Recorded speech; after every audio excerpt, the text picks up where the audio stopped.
There is nothing, I want to say more exhilarating. There's nothing more challenging than when you get to that point where you hit the go live button. And StreamYard gives you two choices. You say go live, and then you say go live now, and you do it, and you hit it live. You got everything you got all these notes in your head. You're like things you're going to talk about. Baker Mayfield and Kyle Trask, Levante David, his statement this week about Devin White, the Buccaneers being with the organized team activities. Just Buccaneers news. It's good to have football back as the Rays get to 2-2, win the 4-game series out there in Oakland against those Athletics, and now they have a 4-game series against the Padres before they come back home on this a big West Coast swing, probably their biggest West Coast swing for 2023. Always looking for an excuse to have a show. Already had like the thoughts in my head, kind of going back to 2020, and kind of shared some stuff and going back over some of the old shows because 2020 was when I really was the first year we were confronted. Of course, the entire world was confronted with COVID, and we were tasked. Peter Blake and I at Bucks Report, we were tasked with finding where we're going to have our Buccaneer game day shows. And the thing is, we were doing this even before Tom Brady signs that year in March, even before COVID really struck. We were looking already for where that season, where we're going to have those shows that year for the Buccaneers Live pregame, halftime, and postgame shows that we did all year. Blake Anthony, Harry the Greek, Peter Blake, myself, host of JC Allen. So we were looking at a couple places. We found a place, the Deck Bar and Grill down there at Isla del Sol. But I'm looking back at what some of the things about what 2020 meant because I've been listening to a lot of pods, and it seems like lately we're kind of getting to that place now where we're far enough removed from it that we can kind of look back at some of the crazy things like how toilet paper rushed off the shelves, how you weren't able to go down. If you went to the store, you weren't able to go. It was one way down. The aisles were marked one way and then one way. And I think maybe by the time they ended up doing away with that policy, we've all finally got used to 1, 3, 5, and 7, and 2, 4, 6, and 8, and how the lines were going. How you'd walk down that wrong aisle. You knew that the Cookie Crisp cereal you wanted was right there on the corner of the sugar aisle or the cereal aisle. And you're like, I can go all the way around. And you try to do it here. I mean, it was a pandemic. The entire world was affected by this. People were dying. But at the end of the day, that Cookie Crisp was right there on the end, and you'd reach down and you felt, so some of the crazy things about 2020. And tonight, I call this the Chris Mathis podcast. Of course, the chosen one first comes in. He's the executive producer of Pat and Aaron Show. Now he's the executive producer of the Ronnie and T-Crash Show there on WDAE 5 days a week. And if you're not, now him and Nick Wise, thanks, Chris Mathis. You got me now on the weekends. Now I'm looking for sports radio and loving it. Always in the car running my weekend errands.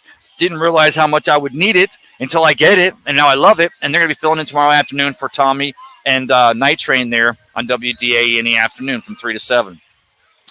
So it's basically, I call it the Chris Mathis podcast, but it's basically we're talking about a lot of the reasons and how media changed, how sports were covered. I mean, guys and girls, let's go back. Y'all remember, first thing it was cornhole. It was the cornhole tournament. There were live cornhole tournaments. Hey, buddy, how are you doing, brother?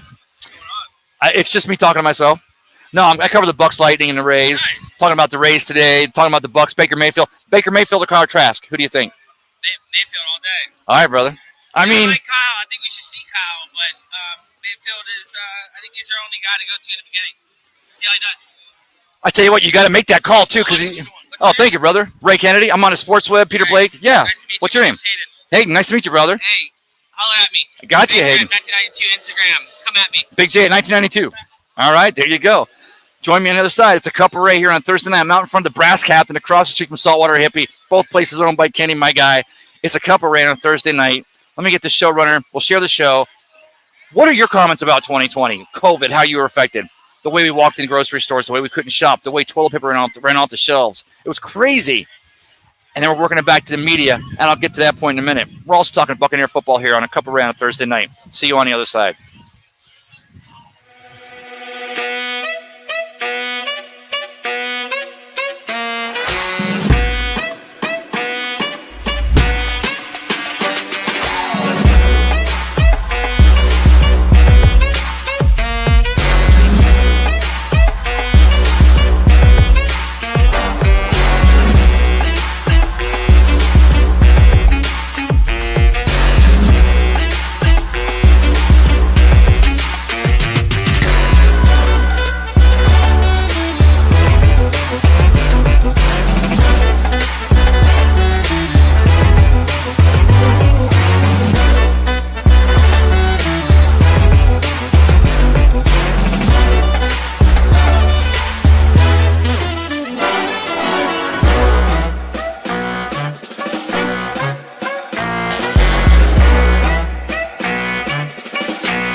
I always say I've got that like minute and a half. The showrunner do a share. I do one share on my Facebook page for my peeps.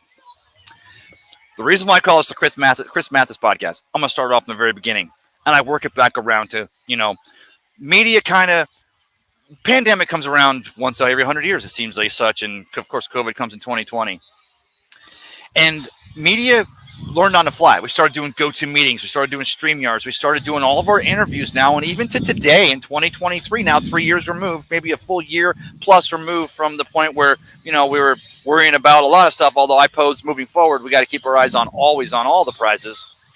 Media's changed so that you can be interviewing anybody now. Anybody, you can still be too busy to say I can't do your pod or I can't come on and be a guest. But now it's as easy as sharing the StreamYard, sharing the link. People come in, and you're able to ask fascinating questions from fascinating people and talk about a lot of things. And by the way, Jay Retcher, of course, from J&Z Show under WD. I have my glasses. I know the reason why you mentioned my glasses. I realize that when I'm down here at the Brass Captain and Saltwater Hippie down here in Madeira Beach, under the light here, I like it for the lighting. But man, when I look at the camera, I realize I am suddenly on my dad, who, again, biggest Buck fan that I ever knew, currently has a seat now in the best private luxury box there in the sky, directly above Raymond James Stadium, with the magnification of the glasses. I guess it's hereditary. Things like that are. So we got past 2020 into 2021. The Bucks win 55. The Lightning win 2 out of 3 Stanley Cups. The Rays go in the bubble. They go in and they face the Dodgers in the World Series. And Tampa Bay really becomes Tampa Bay. But the entire media, it wasn't so much they were burnt out, but they learned on the fly how to cover sports and how we adapted from first the cornhole tournaments, and then it was the golf for the cure, for the raising money for the when you had Tom Brady running down there and Charles Barkley asked him in a parking lot in Miami. Got a little helicopter flying overhead. Loving life down here on the beach. What are you doing, Charles Barkley asked Tom Brady. Trying to win another championship, and of course he would eventually win that championship in 2020. Oh, Eric Harden, my first guest in here tonight. Eric, I got a prize for you. Surprise went live today. Brother, yes. And then Eric says, hi, Peter. Eric, you know it's not Peter. Now, Peter might come in. He's been invited, but we'll see. But I appreciate the share. Appreciate the likes. Talk to me, Eric. You tell me how some of the crazy, not the crazy things, but one of the craziest things that you remember from COVID 2020, how we had to adapt. And I'll tell you what we did at Bucks Report, again, the outlet we were working for, as we covered the Buccaneers in 2020. And Eric says, hi, Cup of Ray, brother Eric. Good to see you, my man. One of the things we said first night, I talk about this, I give my shout out to my guy, Keith Larson, who I graduated from Dixie Hollands High way back in late 80s. And we at Bucks Report, right when it came out, when COVID broke that Thursday night, the pandemic became obvious what was happening. And it was a Thursday night we had to. Wow, amazing 2020. Yeah, it was an amazing 2020. Yeah, Eric, from a sports standpoint, but also from your standpoint, what were some of the things you remember about COVID? I mean, it was cornhole. It was the stores all closed down, and everybody, you couldn't go anywhere. Tom Brady, of course, Mayor Castor there in Tampa, Tom Brady gets thrown out of the park, and he's just trying to work out and just going out there just doing Tom Brady stuff, which I also pose as one of the reasons why he's the greatest of all time. He led by example. And I think that's one of the lessons that we can all take from not only being Tom Brady fans, but being from fan of all these professional sports, is to lead by example. And did Tom need to go to that park to be working out? Well, in Tom Brady's head, he did, because that's how Tom do. That's what Tom always did. He worked out, and he still does it to this day. Knocking off, knocking off from the boat, knocking off. I can't even think of the name now. In my defense, I've had 3 beers here on a Thursday night. Magnum PI edition Cup of Ray from out here in front of the Brass Captain.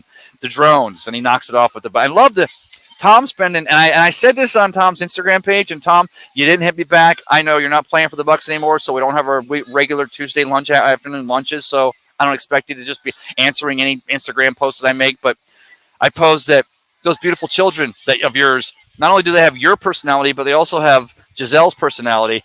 And now you're going to spend a lot more time with them, and you're going to realize as a dad, good luck to you, bro. Glad to see you're still locking it down. What an amazing 2020, definitely. But I'm not going to lie to you here.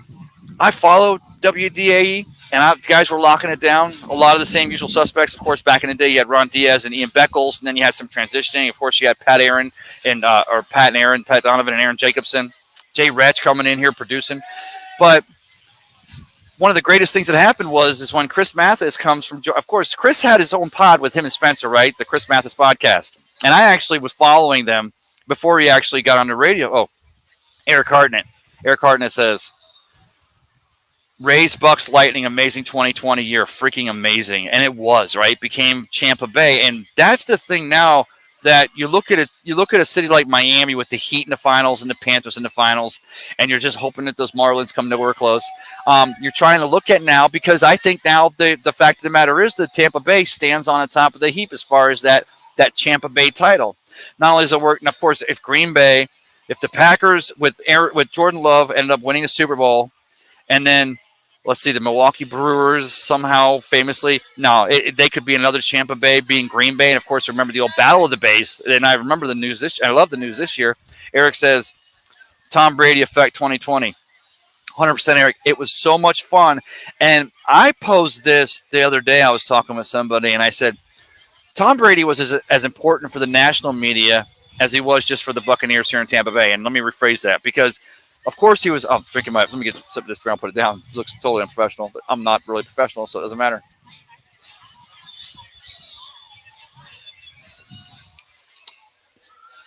But in the middle of a pandemic, like the first one was the NBA with the bubble, and you're wondering how all these sports are going to do the bubble, how the NFL is going to get all 256 in that season, end up with a Super Bowl on time. Of course, the Buccaneers were that Super Bowl.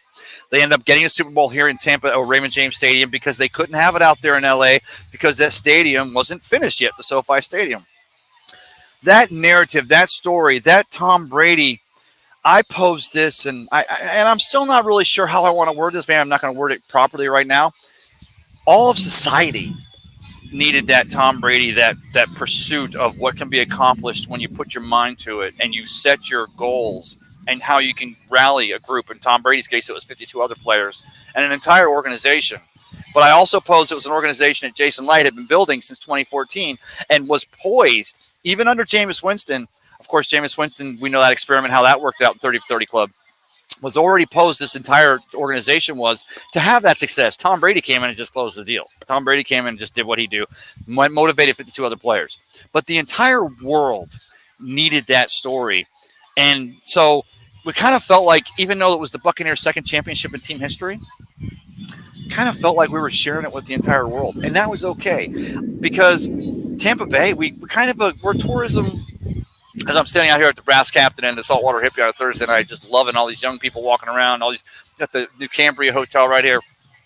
Grew up down here. Been coming down here since I was knee-high to a grasshopper. I've told you about how all my cousins, Mary and Dee and Colin, y'all worked either across the street at Coney Island or over to Carvel over here at the Winn-Dixie. And that was rock solid when we were kids. Used to go around getting all that. The entire society needed that. But it wasn't just a Tampa Bay thing, but media coverage had kind of gotten a little bit stale. Like, we were still coming out of that, how do we cover things? You know, we're grateful to be alive. We're grateful that this pandemic has passed us. We're grateful that we're able to get back to having a little regularity. And as I posed on that, I shared something on my Facebook page today. It was Harry the Greek and myself doing that show. It was week 17 of the 2020 season. The Bucs had beat the Lions the week before, the Detroit Lions, who, by the way, will be the team in 2023 that the Bucs will play and wear those throwback uniforms. And, of course, I jump around. I am so excited. I ain't got no commentary. It's my glasses off. I'm so excited to see what Levante David says. And I know you Bucs fans, you're wondering too now. Because you remember when he wore the throwbacks his rookie season here in Tampa Bay back in 2012. I almost hit Tampa Bay. When he wore them, of course, he's the only Buccaneer on this team that was still here when we wore those throwbacks last. And we remember the Bucs were, and I remember Levante, the throwbacks he wore for that game. It was the orange creamsicles, but it was the Mike Allstott. It was the later Buccaneers, Sam Weish, pre-Tony Dungy, pre-new uniforms before the Bucs make the switch, how they'd moved along with the times. And Levante says this week that he's had a sneak preview of the throwbacks the Bucs will be wearing there against the Detroit Lions this season. And he loves it. And I think, and we've seen the promos, we see what the Bucs are doing. Of course, I posted that on my Facebook page today as well, how they're going back to, you got Gene Deckerhoff, who's been the voice of the Buccaneers since forever, after Mark Champion, going back to 37 years. I mean, it's crazy. We've been so fortunate, the coverage we've had here in Tampa Bay. Was it 37 years? Is it? No, 27? I wish I knew that number. I did know that number a couple of shows ago when I announced that Gene Deckerhoff will be back in the season when we thought he was retiring. We're glad he's not. We're glad that Gene Deckerhoff, we're going to have touchdown Tampa Bay. Fire those cannons. But Levante says there's that difference, and I think that all the Buck fans who remember in '79, but remember the big sombrero, remember the OG uniforms, going back to the very first year when the Bucks actually had the orange numbering with the red outline, but the numbers were predominantly orange, and it was hard to see. The numbers were so reflective. They literally blended so much in the Florida sun, so they make the change the following year to more of a red number with the orange outline. That's the throwbacks that we all had, those ungodly uniforms. I mean, try being a kid in 1979, 78, 81, and you're like, I'm wearing a Bucks. Go back and look at all my school pictures from the time, from what, third grade through like my senior portraits. Always a Buck shirt on picture day. It was just my thing. But try being a kid back in a 10-year-old back in '79. You're getting those Buck shirts, and it was the material you could build a tent out of. It was like Coleman tent material. It was so hard. It was not breathable. And the elastic made it even thicker. But, of course, you had the numbers and the colors. But we're all excited, those of us who got to wear those colors. And those of you who maybe weren't here to do that, maybe it was your father, or maybe it was your grandmother, or maybe it was your grandfather. Those of you came before you, because that's what this is. This is, right? It's a generational thing. You get excited now, hopefully as much as we do, when Levante says he's gotten a sneak preview of these throwback uniforms the Bucks will wear in 2023. And so my mind is racing back to, okay, I have this picture. It's going to be the white. It's going to be the away jerseys the Bucks used to wear, possibly even the white pants, because now when Levante wore them back his rookie season here, last time the Bucks wore those throwbacks, it was the orange reflective pants. But it's obviously, in seeing the promotionals with the Bucks in the organization, it's going to be more of a throwback uniform. Let me see here. Oh, Tom Brady effect. Eric Harness says Tim Haynes in the house. Tim says, "What's up, Bree?" All right, Tim. Yo, is Bree your booty call, Tim? You making a mistake here? You wrestling the wrong person? I'm kidding, Tim. Good to see you in here. I know you're a regular. So we're excited about that. But we're talking about, again, the media and the coverage and how we went through. We started off initially those very first week before we had even had the Last Dance, the Michael Jordans and the Last Dance. It was the cornhole tournaments. And we were so used to seeing sports competition and all like now with the writer's strike currently still going on. We're not getting live, night shows. We're not getting a lot of live TV or updated weekly TV, even though this was the season. Going into summer, one would pose slower time that you'd get those new seasonal shows, but we didn't have anything. And then all of a sudden, the media did what they do. The media did what the rest of us did. We all changed on the fly. We adapted. It's what we do as a human species, right? And it got good. And again, Tampa Bay, and I don't want to say it was a funk from media coverage, but we were so used to having the national light. We were so used to having the national. How y'all doing? We were so used to having the national coverage with Tampa Bay and the Rays, the Bucks, the Lightning, and everything. We were just winning it all, that we kind of felt like we rest on our laurels. How y'all doing tonight? Joe, is that a Lightning hat? There's a Lightning fan. Tampa Bay Lightning. Yes, I'm talking sports right here. Talking Bucks tonight. Have a great evening, y'all. It's a podcast called Sports Web, and we cover the Bucks, Lightning, the Rays, Rowdies, USF Bulls, whatever. There you go, brother. Yeah, I'm talking right now about how crazy it was with 2020, Tampa Bay, Super Bowls, some World Series, the Lightning, and because we lost to the Dodgers. I think the Rays have a shot this year, but we'll see. They're currently the best team in baseball. Yeah, I hope so. All right. Hey, have a great evening, y'all. Thanks, Appreciate you. Love the people down here. Love the vibe down here at the Brass Captain and the Saltwater Hippie. And that's why one of the great things that Kenny's got going on here is that you've got the two best places right here in Madeira Way across the street from each other on this triangle that we all grew up. Again, I've shared it. It used to be the Cajun Diner. I used to come down here after all the bowling tournaments, and it's from bar to bar. And you go over there. You come back over here. You have a great time at either establishment. They got great barbecue here at the Brass Captain. And, of course, the Saltwater Hippie locking it down. Saltwater's got the live music tonight. Brass Captain has just some great tunes going on in here. Pool tables running, having a great time. But we kind of rested on our laurels a little bit. And, again, I'm not trying to put down where WDAE was. But it was ready for a change. And I don't know who changed it. I obviously think that John Mamole, the programming director at WDAE, had a lot to do with it because, that's what he do. It's his job. But when Chris Mathis comes from Georgia, comes down here and takes over the executive producership of the Pat and Aaron show, it was like his youth, and I'm just saying, I could be wrong, guys. Maybe you guys can back me up. You guys can come on and tell me I'm wrong. How are y'all tonight? I think it was the youth Man, infusion. Man, we on that YouTube live. Hey man, call me. Yo, right there, Brass Captain. Brass Captain. Hey, come here. What we got? Come on in here. So we're talking sports. You guys talk whatever you want. You got Talking sports? I don't know. What kind of sports y'all are talking. What kind of sports y'all talking? Well, unfortunately, we lost you guys in a 2 out of 3 bout the other day. Texas Rangers. We're a little bummed about it because I feel like it was number one on number one. It was number one on number one. I don't care about Longhorns. We're on about baseball right now. I want number one. The Rays versus the Rangers. We lost to y'all. Top scoring teams. Out of Texas ever? Jesus Christ, let this man. College team. Out of Texas? Out of any Texas college program. I'm setting you up for a Buccaneers program because the Buccaneers have a Hall of Fame receiver currently on their roster, and he put Johnny Manziel, won him a Heisman Trophy. Mike Evans, bro. Is he? I'm just asking. I'm probably wrong on that. Mike Evans, baby. Yeah. Mike Evans cold, but the coldest to come out of the fucking the Big 12 is Michael Crabtree in 2011. Oh. He went crazy in 2011. Yo, I gotta ask you. He sucked ass in the NFL though, but he was cold. Put him back on. Answer his question. Is Bijan Robinson gonna really do for the Falcons what he did? Is he gonna be No, okay? So he's not as good of a running back as we're thinking. he's good, but it's the NFL. We are Ezekiel Elliott fans, so we are You playing the Big 12 or not the Big 12. Goddamn, what's the SEC? You playing the SEC every game. No, You playing the SEC every game. You can't compete with that. Do you guys know who the Buccaneers' new running back coach is this season? Skip Pete, formerly of the Cowboys last season. Is Zeke still out there unsigned? What if Zeke came to the Buccaneers? These going to the boys. Well, this is the thing for me.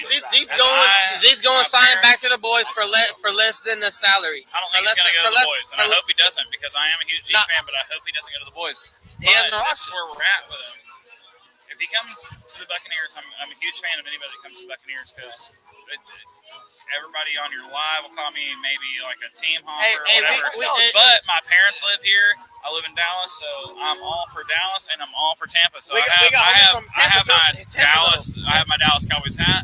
I have my Tampa Bay Buccaneers hat. I have my Tampa Bay Rays hat, and I have my Texas Rangers hat. Obviously, I'll be number one for Texas as long as I stand. But if Texas is getting smoked out, I'm always number 2 for. I'll take it, bro. And I'll tell you what. Tampa. If Zeke, I'll tell you this: if Zeke does sign with Dallas for less money, and I like that narrative, He's gonna go up. They got Pollard. I think that might be what's put Dallas over the because that's Dak's gonna do it. Dallas got a great team. Because Dallas is gonna have enough money to disperse it everywhere else except the fucking running back position. Yes. But I'm just saying, like, Dallas I like that also, narrative. I have been waiting on a championships have been born. I think we're either going to sign. So we are expecting the best, and we are. What's that? You're Chris Mathis? No, Chris is a friend of mine, though. But I'm messing with him because he's up. I'm going to tell you guys right now. Chris Mathis is on tomorrow afternoon from 3 to 7 on WDA. Oh, you know Chris. So, yeah, I love Chris. But, yeah, I called it Chris. I called it I'm a fanboy, but he's a good friend of mine. He's the executive producer of the T. Krause and Ronnie show on WDAE. But I love the fact that the reason why I say if Zeke goes back to Dallas is because it's not a question of whether Jerry Jones and the Cowboys, they put the money in the right places. They got a great team. But I think that if they can get Zeke to come back there in a non-selfish way, And I think we get every number one. It gives him that every Dallas Cowboys fan keeps agree. Pollard's legs fresh. Yeah. Every keeps these Dallas legs fresh in the end zone. Every Dallas Cowboys fan can agree that the biggest. I don't want Zeke to go nowhere. That's all I'm saying. The only thing that hinders Dallas Cowboys is Jerry Jones. And if I think Jerry Jones lets us aside, we can have a good team. But other than that, we're not going to see it for another 20 years. So. Brother, and hey, if it's not the Rangers, it's the Rays. It's not the Cowboys. Tony Pollard is the one. That's our running back. That was a good call. We're good. Yes. Dak, we're not 100% on, but we still like him. He's good enough. Yes. Our receiving core is great. Yes. Our defensive core is great. Everything we have the core football to be a championship team. So There you we'll go. see. All right, brother. Hey, thanks for stopping by. How you guys doing? Pretty good, Out pretty here, good. having a good time out here. What are we talking? You left the saltwater hippie, now you come over to Brass Captain? Yeah. It's awesome to see places across the street from each other, right? Great. What's that? Yes. Yeah, Ricky Fowler. Oh, over there? Lead for the US Open right now. Yes, my friend. You guys know. Yes. I gotta get these comments, man. Hey guys, have a great evening. Yo, great shirt. Well, no, I'm a host. I cover the Bucks, Lightning, and the Rays, Tampa Bay Rays. So I'm on the Sports Web. Check us out. Hey, brother, have a great evening. Stop by again. Let's see. Let me get back to some of these comments. Rays, Bucks, Lightning, amazing 2020. Yes, and now I am breaking a sweat. And let me tell you right now, the reason why I'm still going to come out here on a Thursday night for the Magnum PI edition. Show me that shirt again. Beavis and Butthead. Are they not making a comeback now or what? It's awesome. Yo, I am Cornholio. I need TV for the Eric says we are amazing. Yes, and Fred Swayze more in the house. Fred says Dallas sucks. Of course, Fred. I read that after the guys left. So. And that guy definitely knows Chris Mathis. He looked over here. Where does it say this? Oh, because it says the Chris Mathis Fan Boy episode. Okay. So let me work it back to my ears. And that's the reason why I hope that some of y'all you're watching this show and you're like, that guy, he drinks. He's around all this crazy partying. And so by association, maybe there's like a greenhouse thing going on. I'm not going to say that's the truth. But working it back to where the national media was covering so much of Tampa Bay, it felt like the local media maybe it was resting on their laurels a little. Maybe one would pose that they were waiting, holding back a little bit and getting ready to explode because Lord knows this year there's been so many changes, but there's been so many great things happening over there at WDAE, locking it down. And I'm going to go ahead and I feel like I can talk about this because, one, I've been a fan going back to WDAE. And, I post on my Facebook page today, BUCCANEERS, go Bucks. Dun, dun.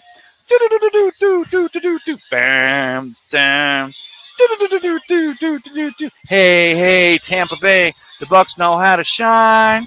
Hey, Tampa Bay, the Bucks know how to shine. If we're in trouble, that's okay. We can pull it out because we know we're on the top when we stand up. Stand up and shout. The reason why I'll sing that song, it was the first album that I owned, and it was a free giveaway from WDAE 620 back in the day, and it was a plastic album. It was square, and I played that song, bitch, until I played my dad's song, bitch, until I played my fourth one and wore the grooves into that album. It was the first song I knew start to finish, back to front, and we sang it over at the Big Sombrero. So I feel like I'm not talking in judgment, but I feel like I don't want to call it historian, but I can tell you from a Tampa Bay standpoint, from a historical standpoint, I can give you the shout out to what this meant in the last year and some of the changes that Mike Mamola has made over there at WDAE. Peter Webb, are you coming in? Peter, come in and knock me out.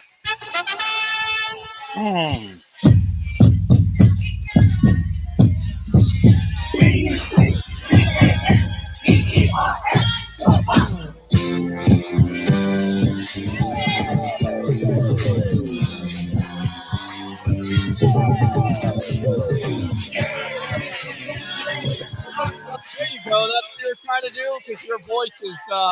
We're not going to go back to that musical element. Was that your first album too, Pete? No, it wasn't. But I remember the song vividly. So the Bucks were not good back then. Welcome to the Sports Lab Papa Ray edition. I'm the host, Peter Blake, giving you something to think about here. Let's go ahead and add a couple more channels to this, shall we? Let's go ahead and do that. Let's see what we can add here. So, Pete, let's go back. Why I got you in here, I appreciate you jumping in here. I was taking him back to when we were looking for a place to host the 2020 season. Of course, we were going to lock it down with our post game. What's up? What was his name again, brother? You know Peter Blake. Oh, you don't know? That's Peter Blake. Oh, he jumped off the screen. That's my guy. He's actually my producer. It's his format we're on. So yeah, we're talking about the fact. There he is. You want to talk to Pete? Here, hold on a minute. Well, you interview Pete. He'll interview you. I'll hold this for you. What's going on, man? How you doing? What's up, Pete? What's going on? Welcome to the Sports Web. What do you think about those Tampa Bay Rays this year? The Rays are very good. We had a little 2-game skid against Oakland, but this last 2 games, we've been really good. Taj pitched a good game. Glasnow pitched a great game. Fairbanks today in the ninth, he fucking pitched well. It was very good. it's very good to see him back. Fairbanks for sure. It's really good to see him back. Well, it is definitely good to see him back. And, of course, we also talk about the Tampa Bay Buccaneers on this show. What do you think about the Buccaneers this year? I think we're having a really good defense, to be honest with you. I mean, if we get Devin White back, I mean, Devin White's doing his thing right now, but who knows what Quan's doing? Is Quan in camp?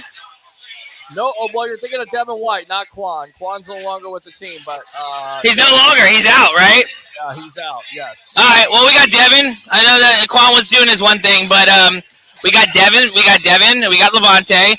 I mean, we got who's that dude we just drafted next to Vita Vea? Kalijah Cansey. Correct. He's a good player. He's going to take a lot of pressure off of Vita Vea in the front. You know, I think Vita Vea is going to thrive off of that. Well, you think? So how many wins this year for the Tampa Bay Buccaneers? You would say? Am I going to be the homebody or am I going to be the logical body? Be whatever you want to be. All right, the homer in me say we're gonna win 11. Mm-hmm. But the logical brain that I have, it's not really that good. But I say the logical, we win 8. Okay. And I think 8 might win the division. All right, man. Thanks a lot for being on the Sports Web. 8 or 9. 8 or 9. All right, good stuff. Yeah. All right, so have fun. What? So I did call it the Fanboy Podcast, and Chris is going to watch this. Go ahead and tell me, what is Chris Mathis doing to you? Chris Mathis, I don't know you personally, but I listen to you, and I think you're a very good talk host radio, and I like to listen to you, Chris. You're very good. I listen to 620 a lot, and I miss a homer. It's good to be on the podcast. All right, man. Thanks a lot for being on the Evolution of Sports Talk. Yeah, you're a goat. Bye. Brother, anytime you're out here, please come by. You're always invited. Jesus Christ. Pete, how bad is it? How good is it when that's the Tampa Bay vibe? That's what you get down here. Guys coming on here knowing more. Pete Fairbanks back in the fold. The Rays get that win today. How awesome is that? It's crazy. I love it. It is crazy, and it looks like there's a lot of things going on down there right now. So I don't do it. Yeah, okay. I won't. Turn down your volume just a little bit. Okay. Yeah. But so I'll turn my volume down. But Pete, let me ask you, and I want to make sure I can hear you. Yes. I was talking about we go back to 2020, and I was just making a comment. I wasn't putting down what they were doing over at WDAE, but I was saying that it seemed like the local, because this gave you and I, it gave us our in. We were the only ones doing the pre, post, the half, and post game show for the Buccaneers in 2020. We were learning. I was getting my AA sitting next to you, of course, the Connecticut School of Broadcasting. I had the ability. I had the theater background. I had the camera work.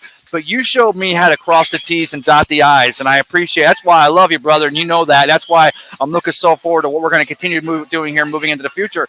But it seemed like local radio got a little lazy. But, man, in the last 12 to 14 months, WDAE, John Namola, and what they've been doing over there at WDAE, they've really started to lock it down, and they've gotten some really – and a lot of it has to do with the fact that they brought Chris Mathis in here, and I'm not saying he's a response. I'm just saying that his youth and enthusiasm, the Chris Mathis podcast, seemed to give everyone else the creative license to get crazy, kind of like we've been doing here for a few years, you and I. All right, brother?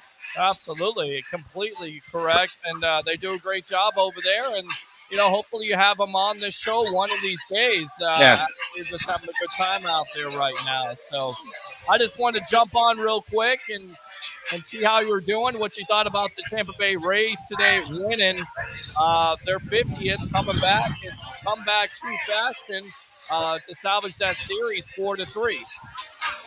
I'll tell you what, number one, that was important to get yesterday's victory and today's to go 2-2 because you were playing a very inspired Oakland Athletics team. By the way, now they announced today that the Las Vegas City Council announces they are going to build that 1.5, or they're at least proposing to build that $1.5 billion stadium with almost $400,000 of taxpayer money. So now it looks like the plan all along, which I think that as a Rays fan, even though it seems to look like it looked like it could happen in St. Pete moving forward, as far as what Mayor Ken Welch and they've done with the Hayes Group, and the Rays are looking to possibly with the redevelopment of the entire Tropicana Field or the old gas plant district. That was one of my biggest worries, was that what Vegas wants, Vegas gets, and I was afraid that the Rays could be a team there. Now, ironically enough, it's not the Rays, but it's going to be the A's. So how important was this series for the Rays to come back? The Rays are still the only team in 2023 that has yet to lose 3 games in a row. And I hope I don't curse them by saying that. I'm not the first one. I'm not the first media, local, let alone national, to say that. But still, think about how big that is. We could talk about all the records and the offense and all the home runs. When we talk about the new things with this Rays offense, the attendance and what we're doing here, they're definitely going to set an attendance record in 2023. And we're only a third of the way, just a little over a third of the way through the season. But yet to lose 3 games in a row, that alone, for baseball enthusiasts or baseball, purists, you have to realize that alone, when you're sitting here in the middle of June and you get to lose 3 games in a row, that explains why you're the best team in baseball. Absolutely. Not only that, you lead Major League Baseball with home runs with 115. You're tied with the Dodgers right now. So that's been amazing in itself. And then on top of it, not only hitting the ball out of the ballpark, but also stealing bases. And I tell you right now, I feel bad for Taj Bradley because 4 innings today, he was really dominant. He showed you glimpses of why he could be a top prospect and a superstar on this rotation. And then he gets to that 5th inning. He walks 2, gives up a hit, and then basically the day was done for him because he wasn't able. And thank you very much for muting yourself a little bit because that music is loud out there. We're live here on Couple Ray. Of course, you know what? Somebody is calling in here, so stand by. Hold on a minute. Let me go ahead and produce this on air as we got a love it coming on. Let me go out to the phone line. Mr. J.C. Allen of Pewter Report, welcome to Couple Ray on the Sports Web on the PHB Studio Network. How you doing, my friend? Long time no hear. How we doing, buddy? Doing good, buddy. Out here with Tampa Bay Ray on the line. We're talking Rays, we're talking Bucks, and of course, you've been out there at camp. Go ahead and give us the latest, man. Welcome to the Evolution. Yeah, camp rolls on, competition. The Bucks had 100% participation at camp this week. Everyone showed up. Still some guys nursing some injuries. Devin White showed up, was a non-participant there at camp. It's kind of, as Bull said, a continuation of OTAs in the offseason program, what they've been doing. But to have everyone there to get those certain looks in, the defense is going to be a little bit different than we're used to. The offense, as we know, is going to be different. To have guys like Mike Evans there, Ryan Jensen there, and the whole team together for this 3-day stint before they go on their vacations and before training camp starts, which looks like it's going to be late July. It was nice to get everybody in there, build that chemistry, build that camaraderie. As we heard from Bulls early on in the season, that culture is going to be a big thing, changing the culture of the team compared to what it was the last 3 years, to more of his vision of what he wants. And even hearing from Trisha Wirfs, get rid of some of those Me Too guys and starting to have more of a cohesive team unit. And that starts in the offseason program, starts at OTAs, and continues to build on mandatory minicamp until training camp comes around. JC, can I ask you, Drake London today has some comments. So Drake London, of course, the fantastic receiver there in Atlanta. They got Kyle Pitts. They got Bijan Robinson. You got the young quarterback there. And so he's talking about the fact that, I'm sorry I'm yelling, but it's so loud out here, how the groove there in Atlanta is changing, under Arthur Smith and all. But you're out there. You're covering the Buccaneers here at our camp. Are we flying below the radar? The national media probably thinks, okay, we gave the Bucs so much love with Tom Brady, the greatest of all time, the Super Bowl 55 champions. Do you sense, with what you're seeing out there at camp, that this Buccaneers team has a large learning curve to go through for the veterans to teach these young guys? Or the young guys falling lock in a step? And is this team going to hit 2023 with the right incentives to play?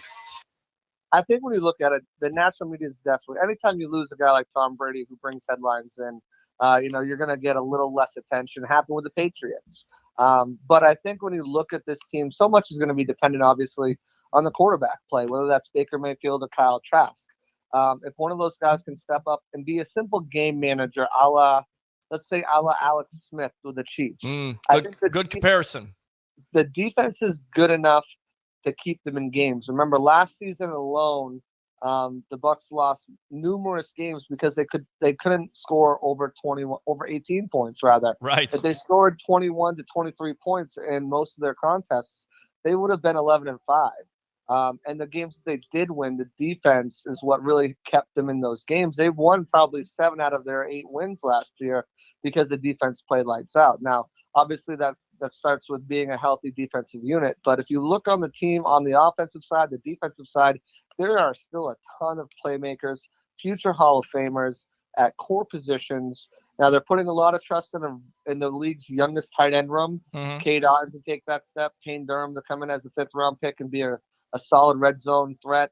Rashad White to take a huge step. And talking to Dave Canales recently, a little bit of one-on-one time, he is fired up about Rashad White and what his role is going to look like in this offense.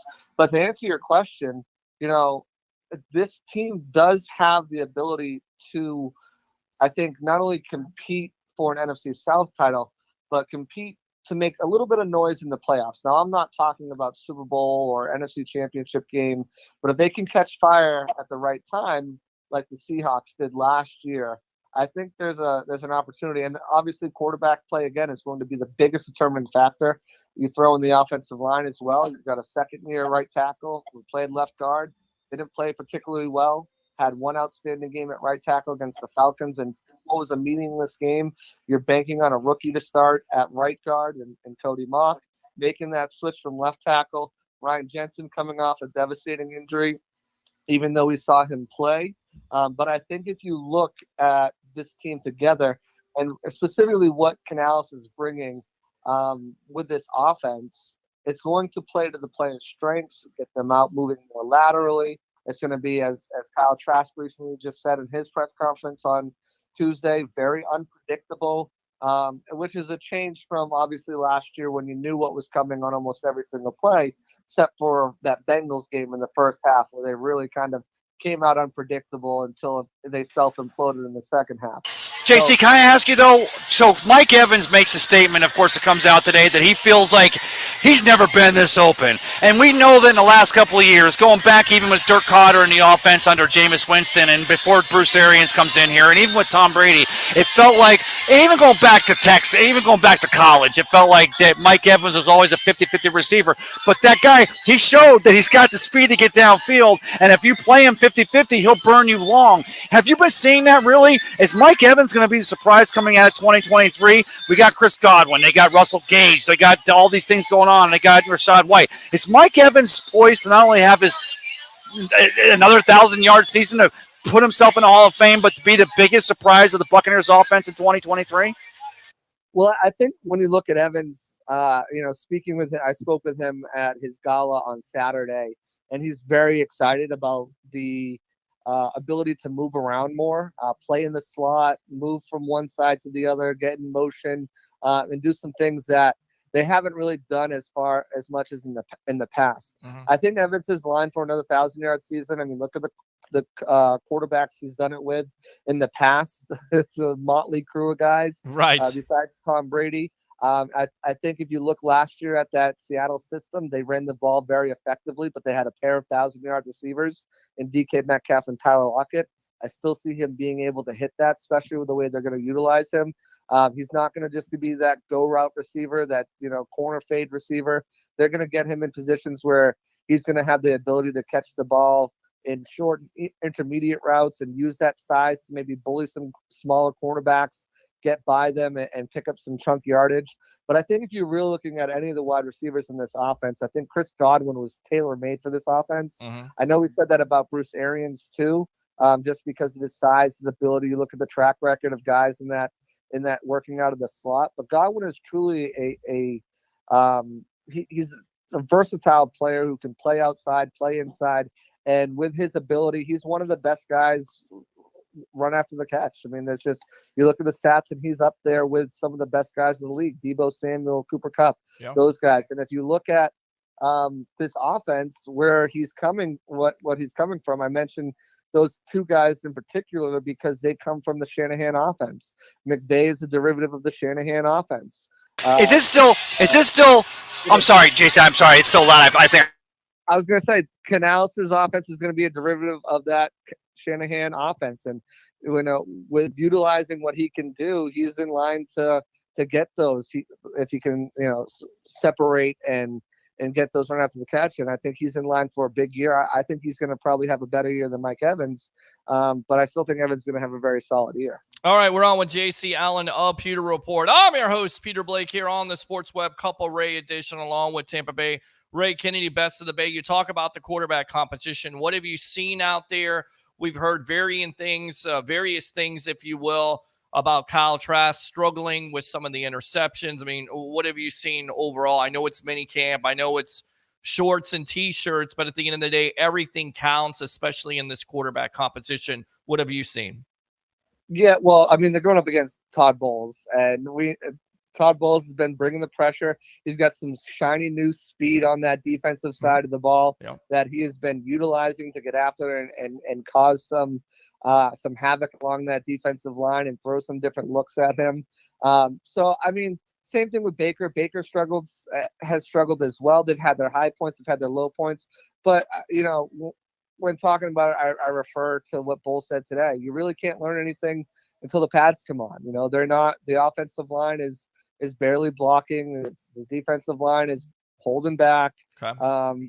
No one's going full bore, just as much as it is to evaluate these guys when they're in shorts and shells. When the pad goes on, that's really when you see what these guys can do. And I'm excited for that. I think Canales has said it best. He's not going to name a starter right away. Mm-hmm. He's going to let these guys battle out through the training camp. If you look at it, Baker probably has the upper hand just because of his experience as a starter, just because of his pedigree as a number 1 overall draft pick. Sure. And just kind of, if you look at Baker's journey too, he went through 5-6 different head coaches and coordinators throughout his time in the NFL over the last 4 years, including 3 in his first 4, really, if you count the interim, 4 in his first 4 years in the NFL. And Kevin Stefanski, which is a derivative of a Shanahan-style offense, he had his best year in 2020 in that season. Brought 11-5 record, brought the Browns to the playoffs. The next year, he plays through injuries in his non-throwing shoulder, gets a knee injury, gets a concussion, and he doesn't have that same level of success. He has the Odell Beckham drama. And then last year was never a good fit with Matt Rule, who's back in the college ranks right now. And it was just a weird quarterback kind of carousel in Carolina last year. You saw him have a little bit more success back in that McVay Shanahan style system with LA. So I think when you look at the competition here, Trask is going to give it all he's got, but he's going to have to fend off Baker pretty strong, and he's going to have to come out and really blow him out of the water, I think, to earn that starting job. Do you get the sense, and I know Ray wants to have a question because he's definitely wants to see Trask win out this job, but it's kind of loud where he's at right now. But do you get the sense of what Jeff Darlington said with his report that it's Baker Mayfield's job to lose? Do you get that sense being out there? Or once again, do you think this is truly an open quarterback competition between both parties? I think it's truly an open quarterback competition, but I do think it's Baker's job to lose.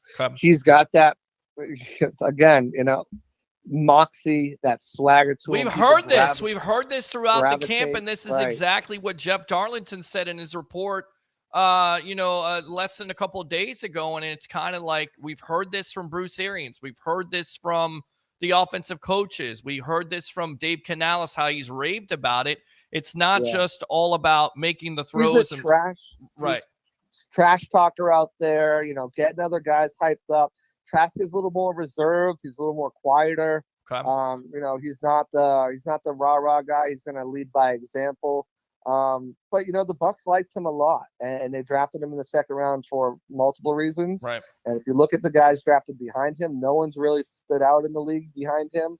And also, really, if you look at last year's draft, probably would have been the first quarterback off the board if he went back to school and had another successful season. Sure. Over Kenny Pickett. So there's plenty of talent there. We heard from the front office. He checks up from the neck up. And it's going to be one of these situations where, he's got to clearly head and shoulders beat out Baker Mayfield. If it's close, I think they go with the experience. Although it does make some sense in some aspect to maybe go with Trask and then say, okay, we have Baker to lean back on. The other way around might not, might shake his confidence a little bit. Right. But like I said, I think Trask needs to really ball out and separate himself from Baker. If it's close, I think they still go with Baker. And remember, this is a team that if Tom Brady retired last year, they would have been in the Baker trade. They would have brought Baker in. They were high on him last year. They're high on him this year. They got him for it. Well, don't forget the Bucs were also in on Deshaun Watson last year. I mean, for whatever you want to believe on it, I apologize for the noise, but I actually have another question for JC Allen, because JC, thanks for joining us here. It's so special having you, brother, because I was talking about us going back to 2020 and how we covered the Buccaneers. Let me ask you this. Forget about Deshaun Watson 2020 and Baker Mayfield. I think they would have been in sweepstakes. Is Blankenship going to be the Bucs kicker in 2023, or is McLaughlin going to win that? Because Baker Mayfield and Blankenship they go back to Georgia and Oklahoma and the college playoffs here in 2017. Is Blankenship coming in now? Is it also his job to lose or win, or is McLaughlin is his job to win or lose? From what you've seen over there at Bucs camp. So they clearly liked him. They brought him in Tuesday. They had him in throughout the week, signed him today after camp ended. We figured that would be a situation that was going to happen. The thing about Blankenship and Chase McLaughlin are they're two different kickers, right? Blankenship has been that Ryan Suckup guy. He's been a little bit more automatic from 49 yards in.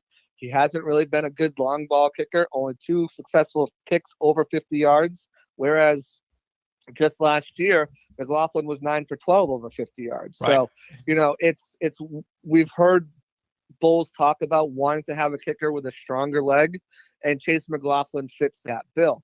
Bulls has raved about Chase McLaughlin so far, but then he also threw the caveat on, most of it was indoors. We'll see when the wind picks up. We'll see outside. So I think at this point, both of these guys are on cheap deals. It's really going to be a competition if Goggles, Blankenship. I always think of Ken Blankenship. Specs. That's what he said. Respect the Ken Specs. Blankenship Yes. from Most Extreme Elimination Challenge. Yes. If he can prove that after his offseason surgery that he's got that leg strength to drive the ball deep and can be more automatic with the short distances as well, it could be Blankenship's job. But right now, if I had to put money on who would win the kicking job, I still think I'd lean Chase McLaughlin. But it's going to be close. Both of these guys kicked their entire careers pretty much. Had success in their career kicking indoors. It's a good problem now. They'll play indoors, and they have that south end zone that's given kickers a bunch of trouble in the past. So we'll see. All right, we're on with JC Allen up here to report. It's Cup of Ray on the Sports Web. I'm your host, Peter Blake, along with Best of the Bay, Tampa Bay, Ray Kennedy, in the loud environment out there right now as we speak.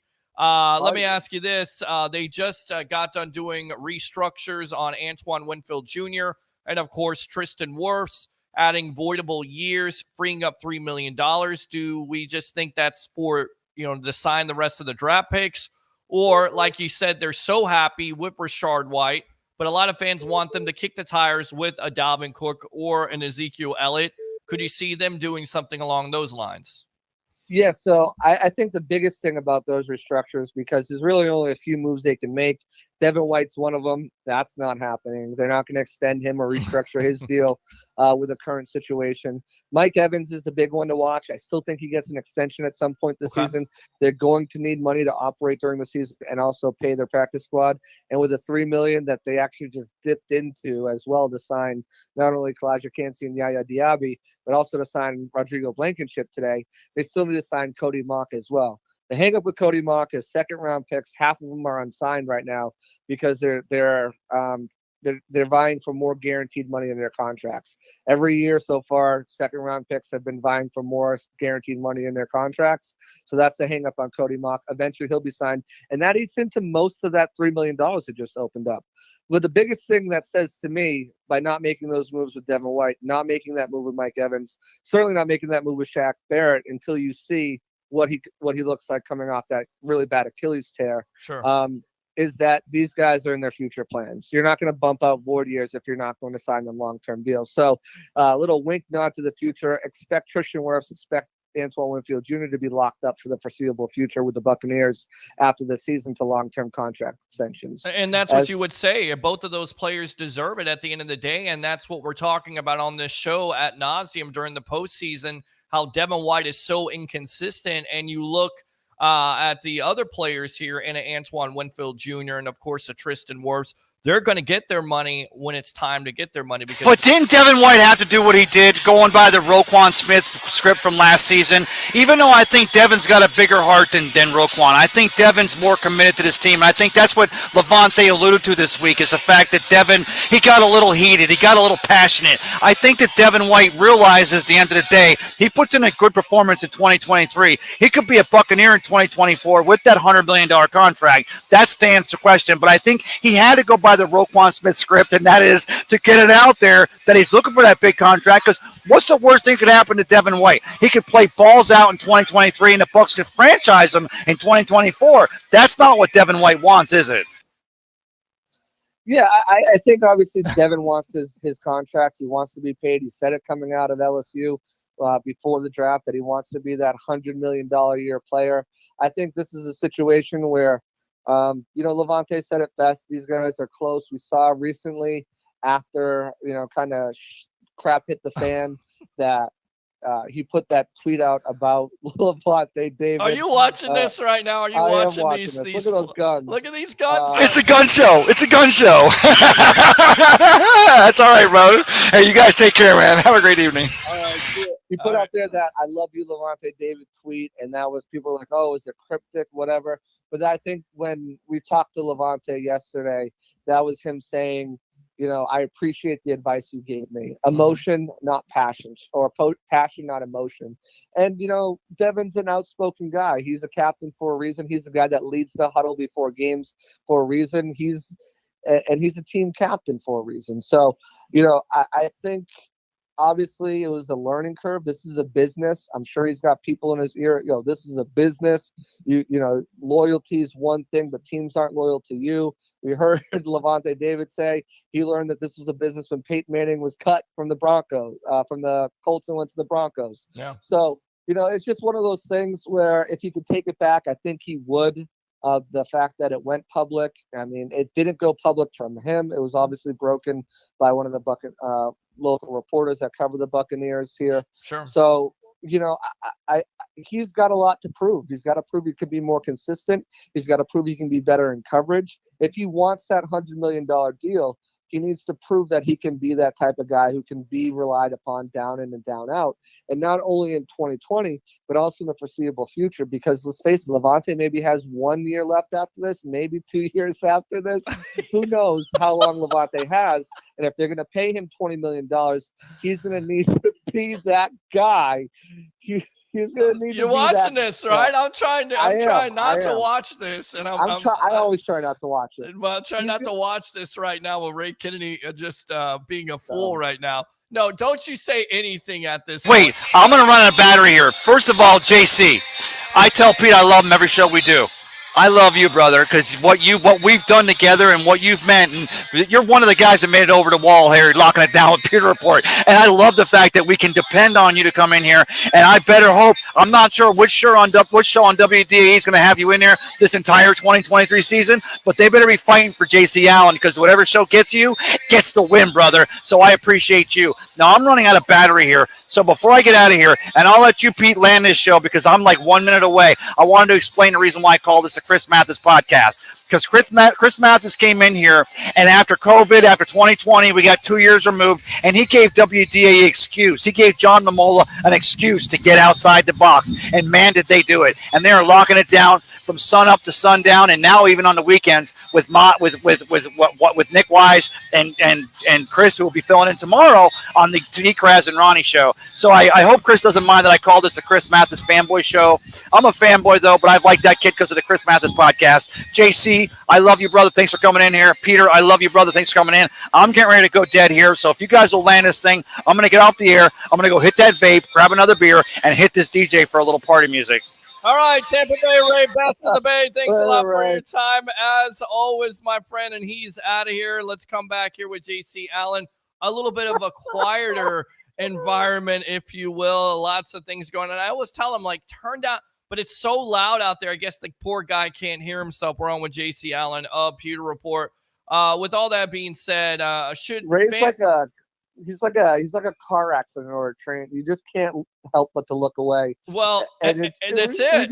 We just try to keep him on track. And Jay Retcher mentioned him like last week, mentioned his show when I was on, and he was saying he reminds me of my guy Ron Diaz, and that's kind of Ray Kennedy, man. I mean, he's flashing his arms and he's talking sports, and he's excited and everything like that. I mean, love it. Love it, man. All right. So with that being said, let's go back to the wide receiving position because lots of concern for me. I know a lot of Bucs fans out there. Once again, Russell Gage hurt. What do you make of that situation? And has anybody in that, I get it, once again, it's minicamp, has anybody caught your eye out of that wide receiving room? Yeah, Russell Gage, he was incredibly durable over his first 4 seasons with the Falcons. Obviously, didn't really get that spotlight until Julio left when he took that next step. Sure. And then Calvin Ridley's suspension and the injuries that sidelined him as well. But he only missed 4 games. And last year, hamstring injury sidelined him in camp, lingered into the season, missed a bunch of games, set a new career high in touchdowns, had about just under 500 yards receptions with receiving yards, which isn't bad, terrible from your third wide receiver. Sure. You'd like to have him hit that 700 mark, 800 mark if he can. But he needs to get healthy. And that was one of the things that Bull said on his exit press conference before we get back into swing of things here in training camp, was that the guys that are hurt need to get healthy, and that's going to be the biggest thing for him. He's going to need to be healthy. He's going to need to make sure that he's maintaining his body. He's going to have to work on it more so that he doesn't get sidelined in training camp and miss more time. As far as the guys who've shown up, I mean, I've been impressed with most of these receivers. I think Trey Palmer, he's shown that speed to take the top off the defense. He's got to polish up his route running more. Obviously, we got to see what happens when the pads come on, when he's getting knocked off the route, if he can recoup quick enough to get back on the route and get that timing down to be in the right spot where the quarterback's going to throw the ball. I've been impressed with Cade Warner, just catches everything that's thrown his way. I mean, the guy, it's a good thing. He finds that open spot, that soft spot. He doesn't have breakaway speed. He's not going to separate from guys with a crazy amount of speed off the line. He doesn't have that quick, short area quickness, but he called himself the smartest wide receiver in the draft. He might just be, because you watch him operate and he just finds these soft spots in the zone, and he's going to be a quarterback's best friend, whether it takes some time on the practice squad before he's on the active roster. But I think he's shown a lot so far. Raheem Jarrett, a lot of people were surprised he went undrafted, me including. He's shown why. He's another guy with speed. He's a little bit more polished of a route runner, and he's got really soft hands. I've been impressed with Tate Barber from TSU, another guy who was undrafted. A lot of people don't know this, but Tate Barber is top 5 and top 10 in receptions and yardage in TCU history. And TCU just put out 3 first-round picks in the last four years. Quentin Johnston being the latest one. They also had multiple second and third rounders as well. So for him to have that type of production there, I've been impressed by him. And really who came on yesterday a lot was Ryan Miller. He played tight end at Furman. And he was an end zone favorite yesterday, caught a bunch of touchdown passes. He's definitely caught the eye. Devin Tompkins as well. He had an outstanding catch today where he went up over the top of Antoine Winfield, and I believe it was D. Delaney in coverage. He's got a 40-inch vertical, and he can show it off. He's also quick and speedy in and out of his breaks. He's only 5'7", though, and that's a big knock on him. Obviously, the incumbent return man. He'll be challenged by Trey Palmer in camp, and the best man who wins that job, I think, will ultimately land on the active roster. Kalen Geiger has kind of been invisible. Haven't really seen too much out of him that really excites me, but he was a fringe guy in the first place anyways. And I think David Moore is just a solid veteran that knows the system. He's got speed too. He's been in the system. Canales was his wide receiver coach in Seattle. I think he's a good bet to make this team too. So I think if you look at the wide receiver room, Evans and Godwin locks. Gage is a lock due to his contract. I think David Moore probably is in that 4th spot. You're talking about Trey Palmer in that 5th spot. Wow. And it's really going to come down to do they want another return man? Do they want more speed at that gunner position? I think ultimately it's Raheem Jarrett's job to lose for that 6th spot right now. But a good showing by Cade Warner, a good showing by Devin Tompkins, or I don't think Ryan Miller. I don't think people are going to be clamoring for him on the waiver wire unless he blows up in preseason. I think to be able to sneak him back on the practice squad, probably Kalen Geiger as well, maybe Devin Tompkins. So I think those are your 6 wide receivers that they head into the season with. Obviously, a whole training camp to go. Injuries happen. People can stand out, but I think if you looked at it right now, if I had to make a depth chart, that's who I'd put on this team right now. Love it. Great stuff from JC Allen of Pewter Report. Go ahead and promote yourself here, and don't be a stranger on the evolution of Sports Talk Television, my friend. Absolutely. I'll have to get back on next week. I know I take a little bit of a hiatus here, doing some family stuff. I got it. Spending some time with the wifey here.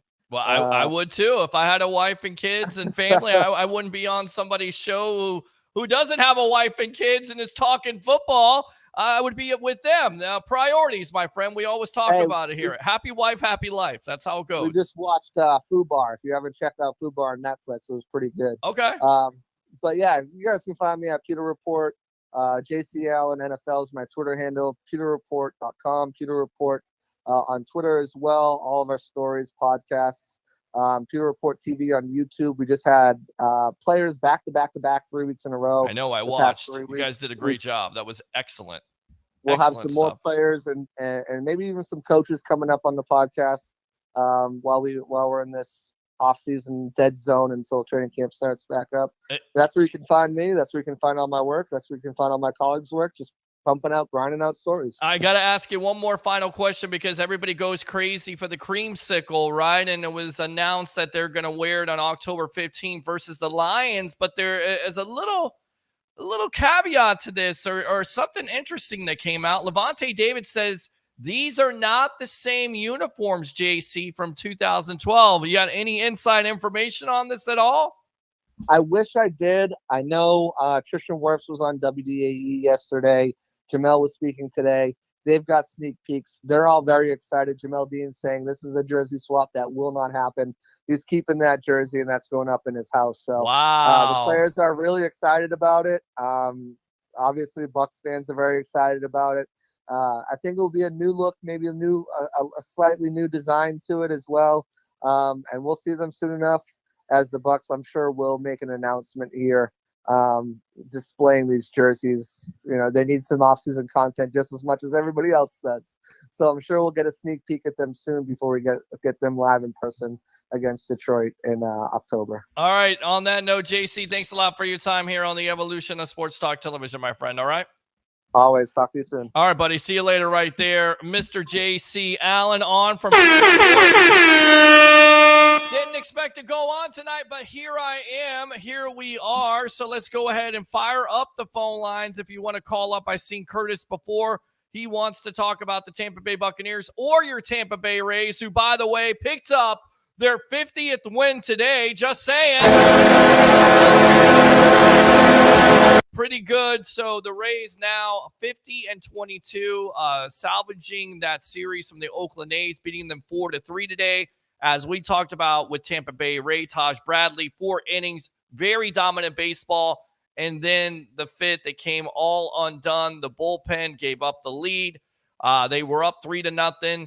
Oakland tied it up 3-3. And in fact, you get into that 7th inning, and the bullpen did a hell of a job today. And Taylor Walls did a hell of a job today because you get the double play there. No outs, bases loaded. Oakland gets absolutely nothing. And then the very next inning, what happens? Luke Raley, who's been a man on the spot this year with 12 home runs. 12! His career high was 3. I think he had 3 last year. He has 12 this year, and he's one of the 4 players on this team that has 12 home runs, joining Jose Siri, Randy Arozarena, and I'm trying to think of the other player right now. It'll come to me in just a moment. So Arozarena, Siri, him, and then there's another player that's on the tip of my tongue. So I have to go look that up right now. But the Rays go on to win their 50th in an impressive fashion. I tell you right now, at the end of the day, yes, it is one of the worst baseball teams, but, the Oakland A's were playing momentum baseball at the end of the day. And let me just go ahead and see who this is to make sure. Randy Rosarena. Oh, of course, Aesop Paredes, who I was very critical of that Rays trade with Austin Meadows. Looks pretty good, Rays fans, right now. So I tell you what, let's go out to these comments here. Once again, open phone line, 727-255-0391. It's 727-255-0391. The other number, 727-409-7528. Again, 727-409-7528. It's Throat Punch Thursday. It's the Sports Web. I'm your host, Peter Blake, giving you something to think about. Yes, I was joking about that today with the other job, wanting to punch myself in the throat, or wanting, of course, to punch somebody else in the throat with that first couple hours. But you know what? Still ended on a great note there, being one of the top reps in the company. So all things considered at this point, everything turned out just fine, but it is a Throat Punch Thursday here on The Evolution. Surprise went live today. Yes. What's going on, Eric? High Cup of Ray. Absolutely amazing. 2020. I mean, I still remember that, and I know Ray wanted to focus on that tonight as all of our lives changed when it came to sports. All of our lives changed and how we watch sports and how we do it, and how radio stations weren't able to talk about sports at the time because sports was shut down, and we had to have something that would take our mind off of the global pandemic. And here you have the Sports Web. We were, doing this, and he was doing his Cup of Ray, and that's what he wanted to focus on tonight. And he said that Scott Van Pelt was talking about that, how there's more podcasts now. That's a good thing. I think it's a good thing. I don't necessarily hate radio stations or TV stations, but I think there's also another avenue you can go, and that's what we do here on the Evolution of Sports Talk Television. Let's go out to Eric. Rays, Bucks, Lightning, amazing 2020 year. Freaking amazing, absolutely. Oh, yeah. Eric says Tom Brady effect 2020. Tim, what's up, bro? I think he's saying, Eric, we are amazing. Fred says Dallas sucks. Eric, going to the boat parade. Rays go to the World Series. Kevin, is he allowed to be drinking on the internet? I have no idea. I'm not his chaperone, but that's what he chooses to do, is have a couple beers. As long as he's not drunk, ranting and raving, I think he'll be okay. We'll talk to management about it. Oh, by the way, I'm management. Oh, yeah. I remember that song. Yes, we played the Bucks song there. Boat Parade, here we come. Eric again, song was amazing. Eric again, Boat Parade, here comes for the Rays, LFG. A long way to go, but it definitely looks good for your Tampa Bay Rays. I get it, disappointing, but you're playing back-to-backs. You're going out to the West Coast. You're facing a hot team like the Oakland A's. It's going to happen. Even with the 19-50 baseball club, it's going to happen. They get paid too. But they're able to salvage that series, take the 2 there, and now you finish out this West Coast trip against the San Diego Padres, of course, going back to 2020 at Petco Park, where the Rays go on that little run there to go to the World Series. So we'll see, Eric. Good comment as always. Here for Ray Kennedy dancing, I believe that is Miss Taylor Allen. Whoever that is, thanks a lot for commenting. Oh, yeah. Let's go out to Knee. Peter Blake, I love you. Love you too, baby. Throat Punch Thursday. Peter H. Blake. Yes, that is Taylor Allen. Thanks a lot for commenting. Christopher Cole. Hey, guys. Harry says Thursday night. Yes, it is a Throat Punch Thursday night.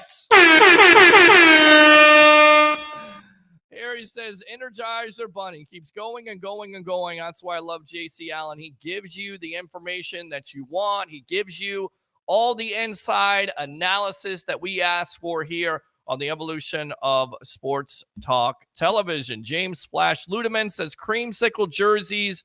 Yuck. I know there's a lot of people who feel differently about those jerseys. I don't necessarily have the best memories about them, but I appreciate history. I kind of like the creamsicle, but are there the greatest memories out there? No, because when I watched the Bucks in the 80s and the 90s going all the way back, first, you saw no home games unless the Bears or a great team like, the Giants at the time were coming into town.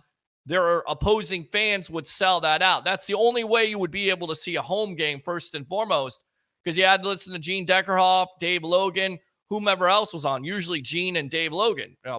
God bless him. Rest in peace.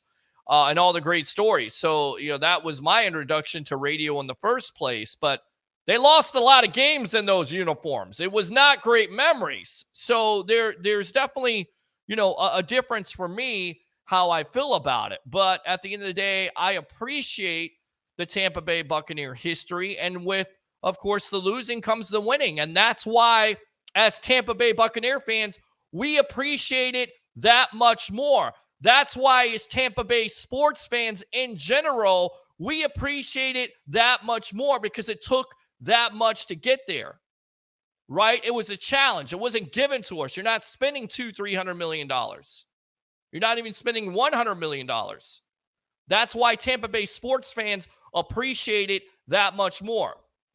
That's what I love about Tampa Bay sports fans, and that's why I do this show on a Monday, Wednesday, and also a Thursday night sometimes. And even when you got breaking news, open phone line, 727-255-0391. It's 727-255-0391. The other number, in case you can't get through, 727-409-7528. Again, 727-409-7528. It's the Sports Web. I'm your host, Peter Blake, giving you something to think about. Athletics beat the Braves 2 this year. It's baseball. The Rays are just better. They are. They're absolutely better. Woo! I agree with you. And we'll keep you abreast of the situation. We'll try to give you a post-game show every once in a while. It's hard to keep up with everything with doing a new business and trying to put the foundation into the ground and having co-hosts and having people. But this is the dead season, and this is when you have to focus on baseball at the end of the day. You got the All-Star game just right around the corner. You got an NBA champion in the Denver Nuggets. You've got a Stanley Cup final champion in the Vegas Golden Knights. The Lightning are off. The Bucks are not playing yet. So there's a lot of things to focus. There's not a lot of things to focus on right now. It's just baseball. So we'll go ahead and try to focus on baseball. We'll give you some of the stories that are coming out about your favorite NFL teams, including, of course, the Tampa Bay Buccaneers. All right, let's go watch Christopher Cole. Good A's are as good as gone from Oakland. Absolutely. And you look at those comments from the commissioner of baseball, Rob Manfred.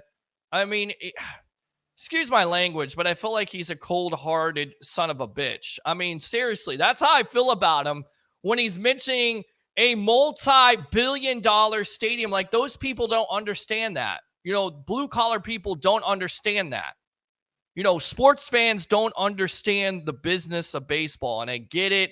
They may have not had the deal, but Las Vegas had to pay like the ownership of the A's only paid $380 million. The community paid for the rest of it. I just don't see that happening in today's game. But Las Vegas is desperate. They got the best deal. Everybody wants to put a sports team right now in Las Vegas, so that's why they had to make the deal in the first place. I just think it's really cold-hearted by the commissioner. I look at those comments today, and I just couldn't believe it. I just couldn't believe it. And you can see those fans, they want to embrace the A's, but they don't want to embrace the ownership. And they don't feel like the ownership has done enough. Have they come halfway? Have they done enough? I mean, have they had some winning seasons? Yes, but when has that team spent over $100 million? Never. Never. So I can see the fans and the way they're thinking, and I can also see the ownership, more so the fans at the end of the day, because now Oakland is going to lose another professional sports franchise. You already lost the Raiders, and now you're going to lose the A's. So disappointing there, but they're going to go to Vegas, and we'll see how that turns out for Oakland as a city at the end of the day. So another interesting story, and I'll probably wrap it up here because I didn't expect to come on live tonight, but I appreciate you guys tuning in, as always, to the evolution of Sports Talk Television. Also, a couple Ray. We'll have the over-under with Harry, the Greek, who is out there traveling in New Jersey, doing some big things right now, hopefully at the craps table, making lots of money watching this broadcast, but definitely making lots of money. Here comes the money. There you go. So, the NFL is having trouble with finding somebody who wants to be on Hard Knocks because it is,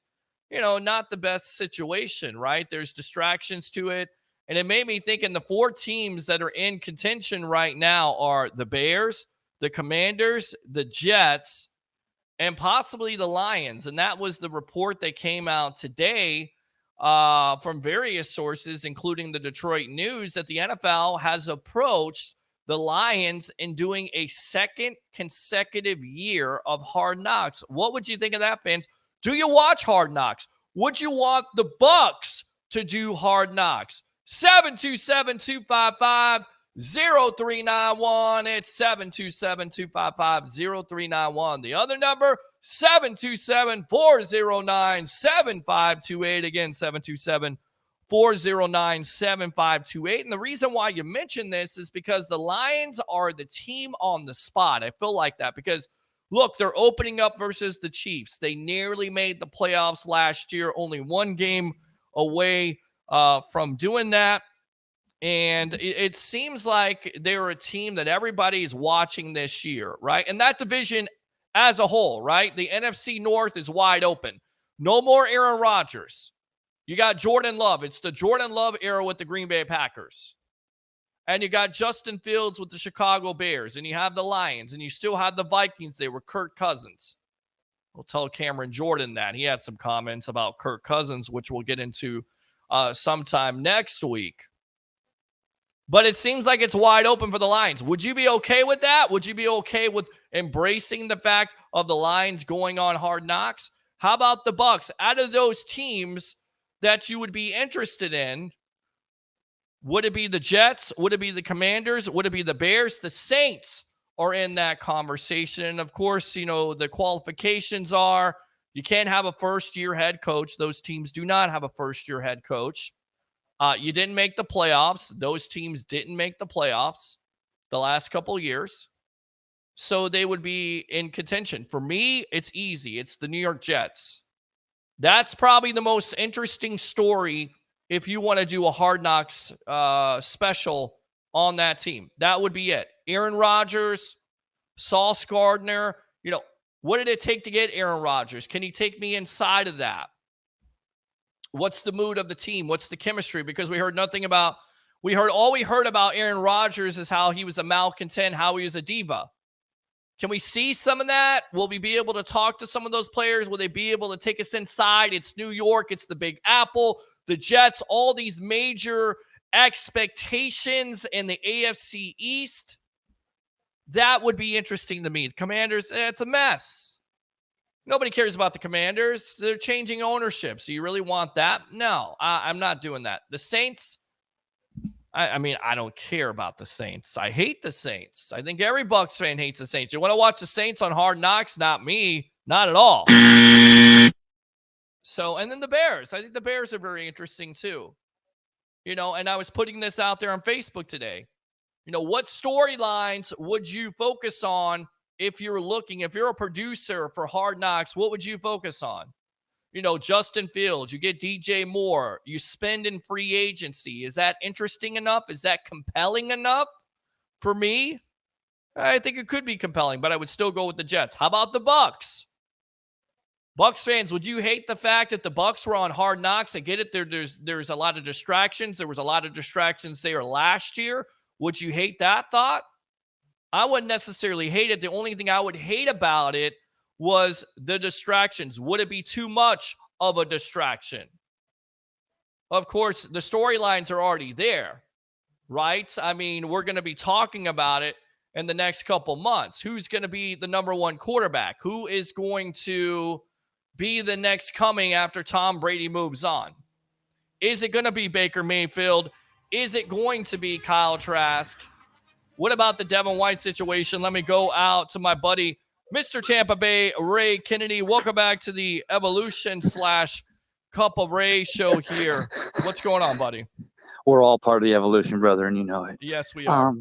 I did not realize it was that loud out there, but then that damn, again, the brass captain there on Thursday nights, they got a live DJ, and he is on stage, and he is turning the tables, and the party was going, and yes. So I appreciate you jumping in there, and then, of course, JC Allen coming in. It was like literally icing on the cake, so again, brother, I appreciate you. Always got my Yeah. back, and I got yours. So thanks course. for coming in tonight. I think we had a good time. I think we covered some things. We talked a little Buccaneer football, and it was good. We did talk a little Buccaneer football, and I had this question today. I don't know if you saw it on the Facebook page because I post, various questions to try to get people's responses. It helps, the page out. It helps the platform out a little bit with engagement.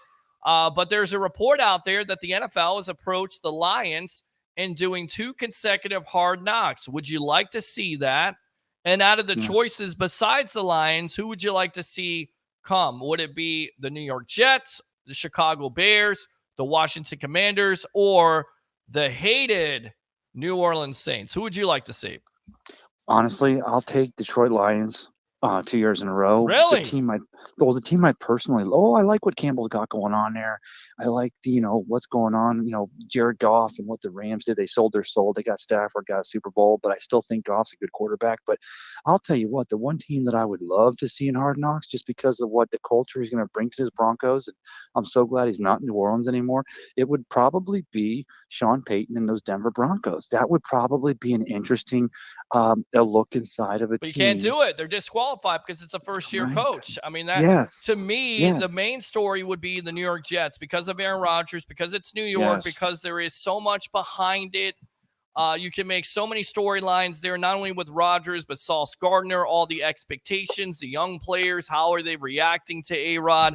I think that would be compelling television. The Commanders, not so much. New ownership, don't care. The Saints, not really, don't really care about Hate them. So, right. And then the Bears, you could make some argument for them with all the free agency spending and now Justin Fields stepping up and possibly being the next Jalen Hurts. Maybe that's a story at the end of the day, but for me, it's the Jets. And I'll throw this question out at you. Would you object if the NFL selected the Tampa Bay Buccaneers on Hard Knocks? Would you hate that idea?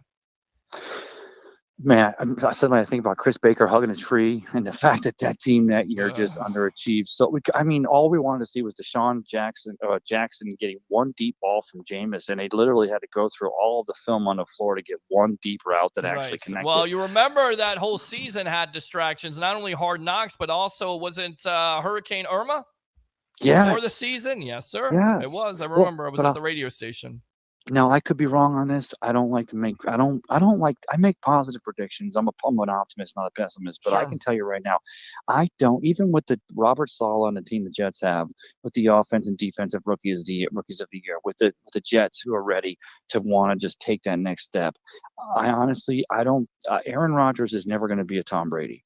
Aaron Rodgers, he can come in and just by the fact that he's one of the greatest passers of all time, can pump up 52 other players, but he's not the leader that Tom Brady was.